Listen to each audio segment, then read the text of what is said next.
Wee Kale here. My uncle's in the kitchen, making tea. He'll be here in a minute. He said I should start without him. Wee Kale, start without me. I'll be there in a minute. Kettle's nearly boiling. Do you want biscuits? Oh, yes, please, Uncle Kale. Have you got any Oreos or Tim Tams? No, I don't do foreign biscuits. I've got McVitie's. Rich tea or digestives? Got any Jaffa cakes? No, too extravagant.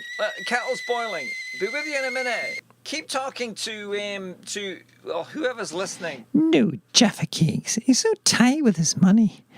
Anyway, it's been an exciting week. I played Fortnite every day for about 6 hours at least. It's a great game. You and 99 other players are on an island, and you've got to kill the other 99. The last one's the winner. Uncle Kale said it reminded him of his hometown. Oh, here he comes. Right, here we are. Tea and a plate of McVitie's digestives. I splashed out and got you some of the chocolate ones. Oh, Uncle Kale, you shouldn't have. Yes, you're quite right, I shouldn't have. They were 97p. I could have got the Tesco's own brand for 47p. Anyway, what have you been telling the ladies and gentlemen while I was in the kitchen? I was telling them about modern culture. Modern culture? I see. Like modern literature, perhaps? Poetry and the like? Oh, stands the church clock at 10 to 3, and is there porridge still for tea? Oh, Uncle Kale, poetry indeed. That's so 20th century. So airy-fairy, arty-farty, wishy-washy. Oh, is it, wee Kale? Yes, it is. The only culture people want today is the kind that's downloadable onto a mobile device, that doesn't demand any kind of mental effort, and that delivers a constant and steady release of dopamine. You know, like the nitty-gritty drama of Pokemon Go, the argy-bargy of the Instagram cupcake message boards. I'll have you know, wee Kale, that when I was a detective inspector in the West Lothian police force, I dealt with more argy-bargy and nitty-gritty in a single week than you'll meet in a lifetime. You were an inspector, Uncle Kale? Oh, yes. In fact, I was just going through some old case notes. I came across my notes for a notable case I solved, and which got me named West Lothian Police F Division Detective of the Month, June 1983. Ah, great day. Uncle Kale, tell me all about it. Very well, wee Kale. It's time for this week's Tale of Kale. Hooray! Inspector Kale investigates the case of the Rhubarb Rumble, Part 1.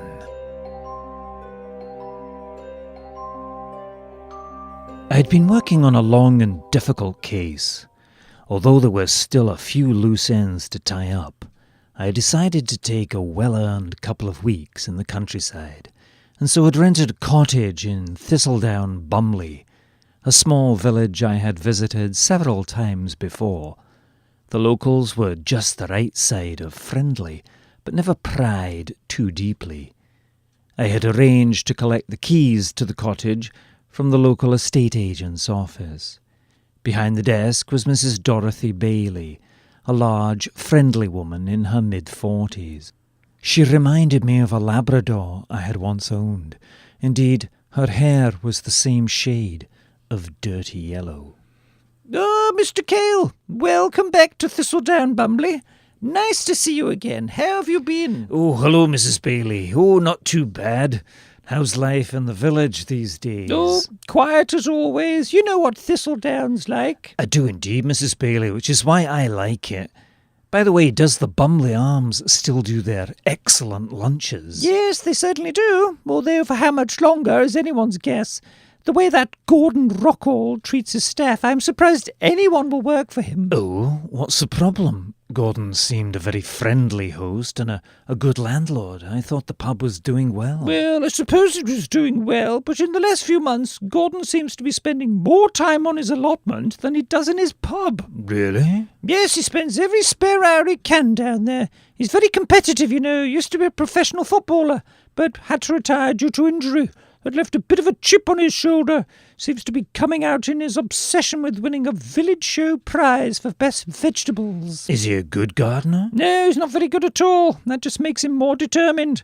After a few drinks, he's been known to accuse some of the other growers of cheating. Do they cheat? Well, Inspector Kale, I wouldn't like to say. I see. Anyway, thanks for the keys, Mrs. Bailey. If you need anything, you know where to find me. I left the estate agents and walked down to the Bumleigh Arms. It was a bright sunny day and the high street was busy with afternoon shoppers. Outside the bakery, the Crusty Cob, two older ladies were seriously chatting the way older ladies often do. Inspector Kale, is that you? Good afternoon, Mrs. Humber. Mrs. Agnes Humber, a well-upholstered member of the parish council, likes the position but not so keen on the responsibility that comes with it. Thinks she makes the best jam in the village, but has never won a prize because her jam is too sweet and clawing, like her taste in romantic fiction. Never married, but there was talk that she had a fling with a travelling salesman many years ago. Good afternoon, Mrs. Shannon. Oh, hello, Inspector Kale. Mrs. Rosemary Shannon, shrew-like with small, sharp eyes which don't seem to miss a thing, has a dark sense of humour, likes to joke about people but doesn't like jokes about herself, quick to find fault in others but seldom looks in the mirror, scared as to what she might find, no doubt. The blue rinse of her hair shone in the summer sun. Likes to call herself a conservative with both a small and a large C, but she has less idea about politics, both local and national, than she does about particle physics. Are you down for the show, Inspector Kale? Promises to be very competitive this year. And you know, we have the television coming. The television? Oh yes, Monty Thrower and Gardener's Owl will be filming gardens and allotments and the show. Such a nice man, Monty Thrower, such a good gardener. Have you met him? No, but I can tell I'm very perceptive about those kind of things. Well, that'll be interesting. Who do you think will win the top prizes this year? Well, that's the question, Inspector Kale. That is the question. Many people think it's down between Mr. Cromarty and Mr. Fitzroy. Their plants are quite remarkable. Oh, yes, quite remarkable. Really? I'd like to see these remarkable plants. What about Gordon Rockall? What about him? I hear he is an enthusiastic gardener and is keen to win a prize this year. Ha! Gordon Rockall couldn't win a prize even if he was the only contestant and the only judge. He should stick to his pub and leave the gardening to those that can do it. And what about you, Mrs. Humber? What about me? Will you be competing in the show? I know you're a keen gardener yourself. Well, I'll be entering a few sticks of my rhubarb. They're not quite as developed as I would have liked, but... Agnes, you'll have a job beating Gordon Fitzroy's rhubarb. It's quite magnificent, you have to admit. The only way you'll beat his rhubarb is if you went up there, cut it all down and turned it into jam. Rosemary, how can you joke about something like that? No, I'm just saying. Well, don't.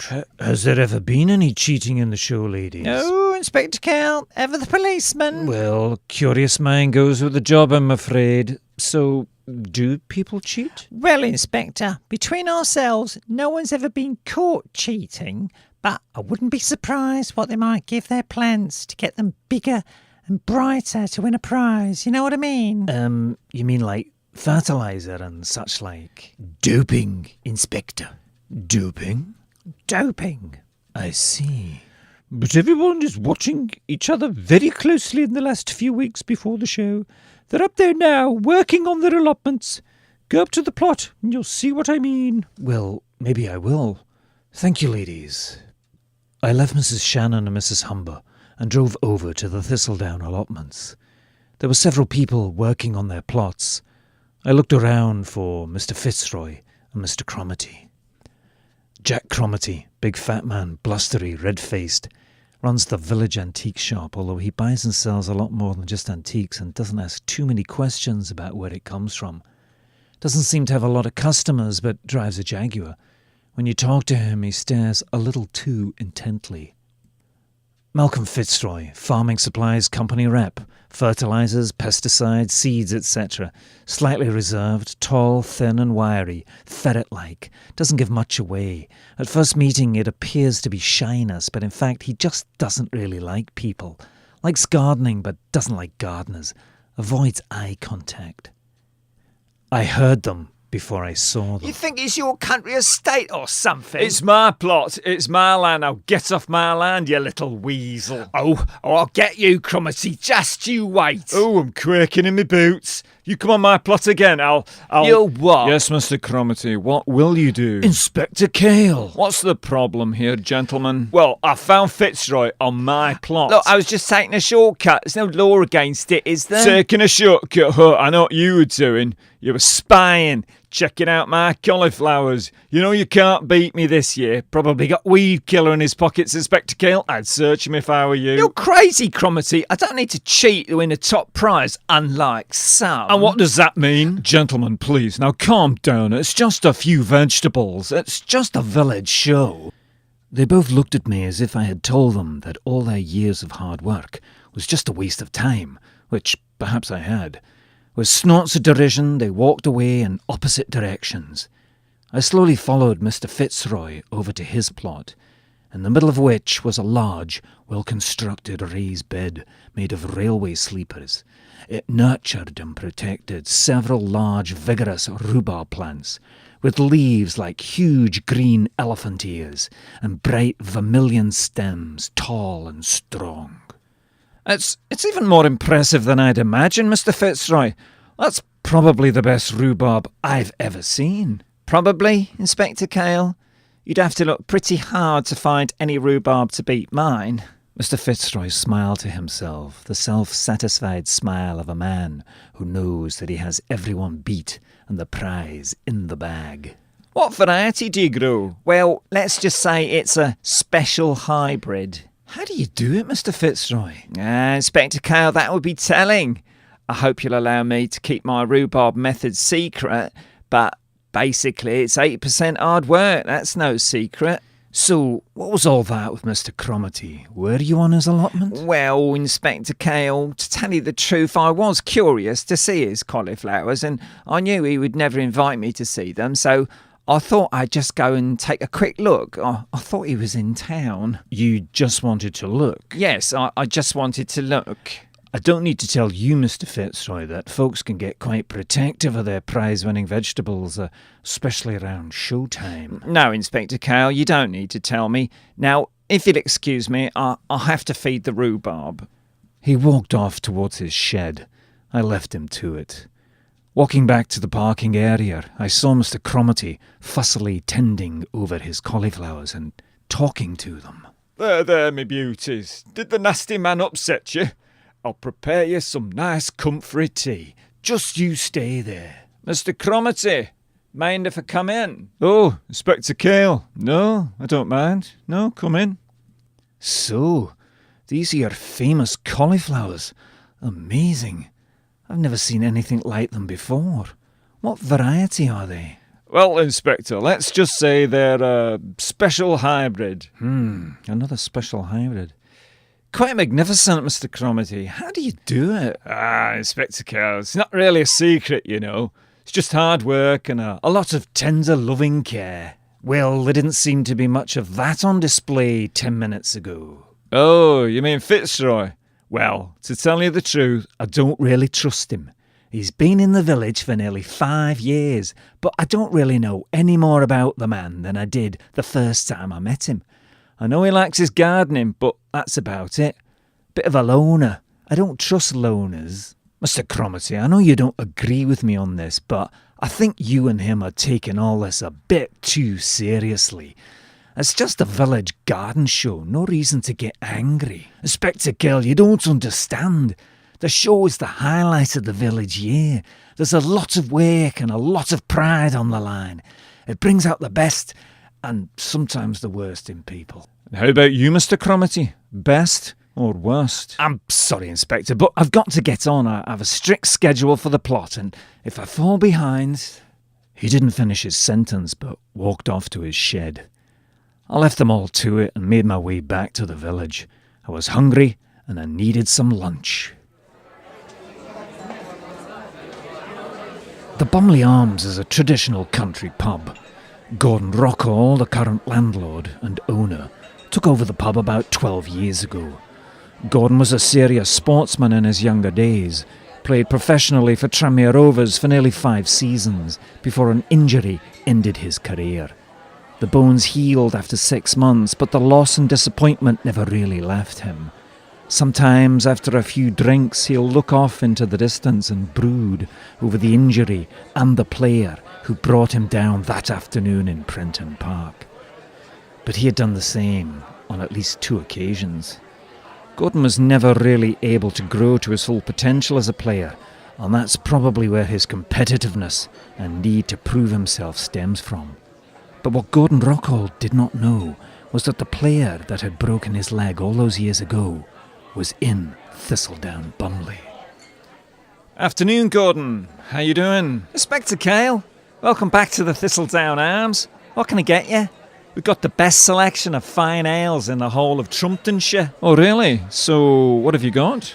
Well, we've got Old Leg Humper, Ill-Tempered Gnome, Wobbly Bob, My Wife's Bitter, Poop Deck, Ale Mary, Scruttock's Old Dirigible, Tactical Nuclear Penguin, Old Tosspot, Audrey Hotburn, Pheasant Plucker, Ginger Tosser, Blithering Idiot, Arrogant Bastard Ale, Scadley Pluck, Top Totty, Barbarian Streisand, Tart Side of the Moon, Hauling Oats, Kilt Lifter, Smooth Operator, and Wonky Donkey. I'll have a gin and tonic, please, Gordon, and a lunch special. What is it today? It's fromage de chaux fleur. Oh? Yeah, that's cauliflower cheese to you and me, Inspector. But the chef, Romain Malin, as he likes to be called, makes it with 5 different French cheeses and the best locally grown cauliflower. It's a revelation. It sounds great. What's for dessert? Crumble a la rhubarb. Hang on, don't tell me. Rhubarb crumble? Oh, you speak French, Inspector? Oh, you know, un peu. You're lucky to have such a talented chef, Gordon. I hope you appreciate him. You're not wrong, Inspector, and to tell you the truth, I have been neglecting Roman in the last few weeks. I've been spending all my free time up at the allotments. I think I've got a chance this year of a first. Well, good luck. What will you enter? Well, my best plants this year are my rhubarb and my cauliflowers. Really? Are you sure? What does that mean? Well, I've just come from the allotments. Oh, aye. And I'm no gardener, but Cromarty's cauliflowers and Fitzroy's rhubarb look unbeatable to me. Are you going for the second place? No, I'm not going for second place. I play to win, Inspector. That is what I learned as a professional footballer. The game is not over until the final whistle blows. But Gordon, I think we're in extra time. I think it's all over. It is now. Yeah, bloody you two. Anything could happen between now and show day. Oh yes, you're not wrong, Gordon. Anything could happen, couldn't it, Bob? Oh, it could indeed, Frank. It could indeed. The aliens might land in Thistledown Bumleigh. Jeff Bezos might give me all his money. Donald Trump might shave his head. On live TV. For charity. Elvis might come back from the moon. In a fiery chariot. Pulled by rainbow unicorns. And Gordon Rockall might win Best in Show. Right, you two, shut it now. Are you both out? I'll have you banned. Gordon, just ignore them. Anyway, where can I get some information about rhubarb growing? What? Rhubarb growing? Well, try the village library. The library? Yeah, the librarian, Ms. Fasnet, is definitely the person to see. Oh, he's not wrong, Inspector. Ms. Fastnet is definitely the person to see. Oh, definitely. Okay, thank you, gentlemen. The library was quiet. Almost empty except for an old lady gently snoring into a copy of James Joyce's Ulysses. I couldn't see Miss Fastnet, so I started looking around for the gardening section. Are you looking for romance, Inspector Kale? Miss Penelope Fastnet was tall, slim, and oddly out of place. Her long blonde hair fell down her back, and her green eyes shone like emeralds. She was dressed like Emma Peel from a 1968 episode of The Avengers. She wore a Mondrian miniskirt and red Dr. Martin boots. She was a girl of hidden talents. Her long, shapely legs had carried her over the finish line of the Paris Marathon in 2 hours and 47 minutes, a personal best she intended to better when she had the time. Well, Miss Fasnett, what did you have in mind? I meant, are you looking for the romance section? Oh, I see. No, I was actually looking for the gardening section. That's over here. Let me show you. Come with me. Oh, right, thanks. Tell me exactly what you need, Inspector Kale, and I'll do my best to comply. Well, Miss Fasnett, I wanted some information on rhubarb varieties. Inspector, please call me Penelope. Rhubarb, you say? Yes, Penelope, rhubarb. I always think there's something very, very masculine about rhubarb. Don't you agree, Inspector Kale? Masculine? How do you mean? Oh, I don't know. Perhaps it's the strong, vigorous nature of that scarlet stem rising from the vital crown. It always seems to make me crumble. I see. So you like rhubarb, Penelope? Inspector Kale, please call me Penny. Yes, of course, I adore it. I can't get enough of it. So do you have any books on rhubarb, Penny? We do. They're up there on the top shelf. I'll just pop up and fetch them down for you. Would you kindly support me as I mount the stepladder? No, absolutely not. So, how's the view, Inspector? I'm sorry? The view, sunrise and sunset, the natural rhythmical rising and falling from behind your cottage. Must be fantastic. Oh, Penny, the view from behind is absolutely glorious. Here are the rhubarb books. These 3 books are everything we have on rhubarb. Thank you very much, Penny. That's very helpful. Well, Inspector, I must get on. If you need me, I'll be in the fantasy section. Right, okay. Thanks again. I checked out a few facts. Something had been puzzling me about Fitzroy's rhubarb. Let's just say it's a special hybrid. Uncle Kale, Yes, we can. that bit with Penelope Fasnett, Yes. is that really what happened? No, not really. So, what really happened? Well, it was more like this. Excuse me, miss. Yeah? What you want? I'm busy. Would you happen to have any books on rhubarb? Rhubarb? Yes, rhubarb. Row 2, Section 8B, top shelf. Thank you so much. No talking, it's a bloody library in here. God. So that's what actually happened. I see. So, why did you make it all, suggestive? Just a bit of fun, you know. You have a problem with that? It's just a bit 20th century, a bit unnecessary. Bloody millennials. No sense of humour. The next few days were quiet. I did some fishing. I walked the local hills. I popped into the library a few more times just to look up a few things. Preparations for the village show were in full swing. The marquees were put up. Some people from the BBC were in the village checking locations, the local gardens and allotments. It was about 7:30 a.m. on Wednesday morning. I was back in the pub having breakfast. The Bumleigh Arms did an excellent breakfast and the place was humming with people, enjoying bacon and eggs, croissants, fresh coffee. I was looking at the newspaper, the Thistledown Thunderer.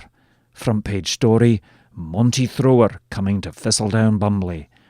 Other stories included, Man falls off bicycle, can't explain what happened. I saw a bright light coming towards me, like. I thought it were the heavenly rapture. I thought me time had come, said Jethro Slackjaw, 26, farm labourer. But it were just me dad on the combine coming down the lane. I got back on me bike and went on me way. Mr. Tyne and Mr. Dogger were at another table, arguing over which was the best hot chocolate single. Well, it were obviously their 1975. Oh, smash it. Yes. Sexy thing. I believe in miracles. Where you from?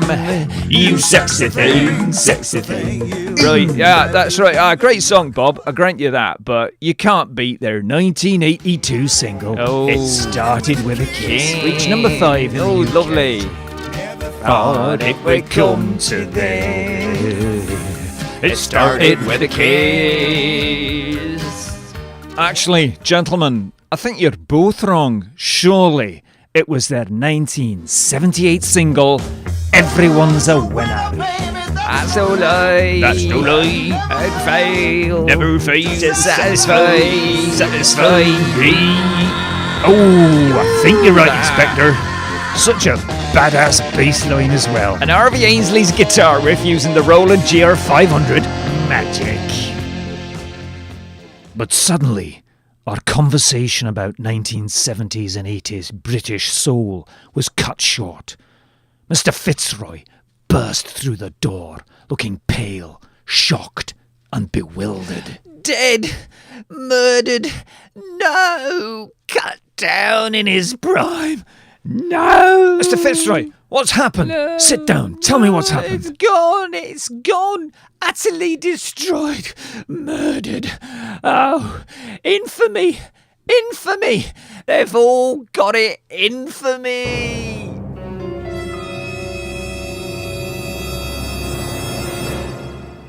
That wee Kale is the end of part 1. Oh, Uncle Kale, what a cliffhanger. That was so exciting. I can't wait for part 2. Coming soon, wee Kale, coming soon. More tea. Oh, lovely. Any more biscuits? I'll see what I've got. So, Uncle Kale, you're old. What kind of music did people like in the olden days? The olden days? Yes, you know, like the 1980s. Oh, well, wee Kale, the 1980s were a golden age for music. The Pixies, New Order, Dwight Yoakam, Rick Astley, Duran Duran, Bananarama. Great days. Sorry, Uncle Kale, I wasn't listening. I was just checking my Instagram feed. Look at these cupcakes. Wee Kale. Oh, hang on. Let me have a look. My, look at that one. What a colour for a cupcake. Such a shocking blue. It's nice, isn't it? That one was posted by Venus. Right, well, that's a sign that it must be time for Kaleoke. Hooray! This is also shocking blue. Here we go. Here we go!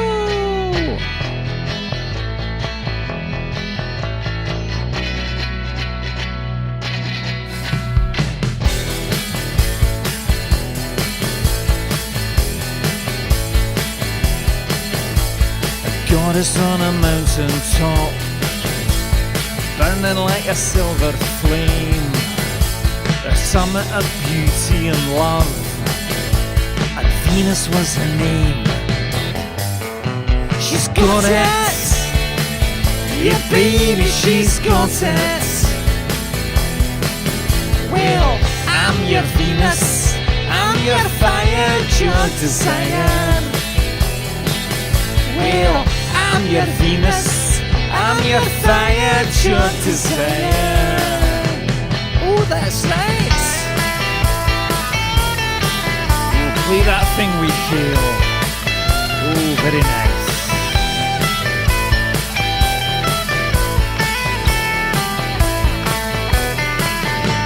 Her weapons are her crystal eyes, making every man mad. Black as the dark night she was, got what no one else had. She's got it, yeah baby, she's got it. Well, I'm your Venus, I'm your fire, your desire. Well, I'm your Venus, I'm your fire, your desire. Your desire.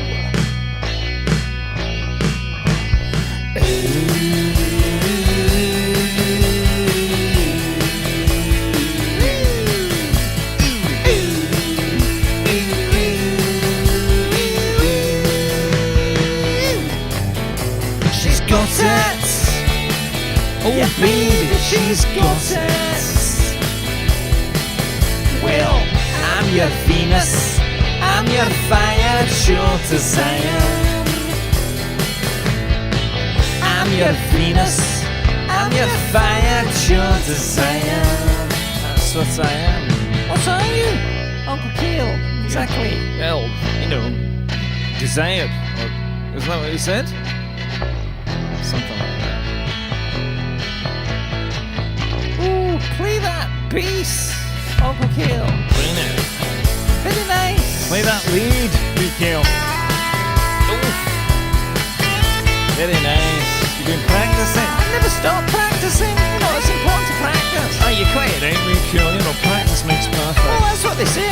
Kale. I know they do, that's what I said too. Well, so do I. That was great, wee Kale. I think we're better than Bananarama, don't you think? Well, I think we're at least as good.